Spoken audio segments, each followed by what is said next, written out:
بسم اللہ الرحمن الرحیم الحمدللہ والصلاۃ والسلام علی نبینا محمد۔ آج ہماری کلاس دعا کی ہے۔ میں آپ کو وہ دعا بتاؤں گا جو ابراہیم علیہ السلام کو آگ میں ڈالا گیا تھا تو وہ امن سے رہے اور آگ ٹھنڈی ہو گئی۔ وہ دعا یہ ہے: حسبنا اللہ و نعم الوکیل، حسبنا اللہ و نعم الوکیل۔ ترجمہ دیکھیے: ہمیں اللہ کافی ہے اور وہ بہت اچھے کارساز ہیں۔ ہمیں اللہ کافی ہے اور وہ بہت اچھے کارساز ہیں۔ تو اس کو آپ پڑھیے، اس سے فائدہ ہوگا انشاءاللہ، جتنے بار بھی پڑھ سکتے ہیں۔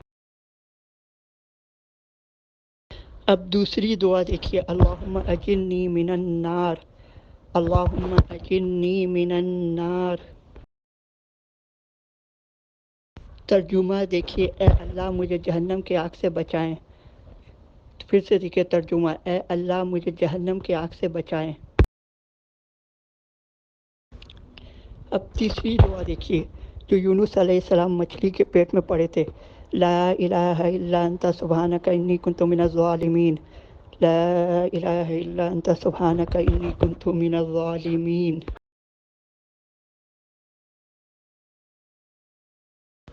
اس کا ترجمہ دیکھیے: آپ کے سوائے کوئی معبود نہیں، آپ پاک ہیں، میں بے شک قصور والا ہوں۔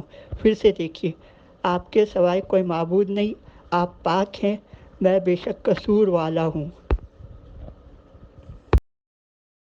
آپ اس کو نوٹ کریے اور پڑھیے تاکہ فائدہ ہوگا انشاءاللہ۔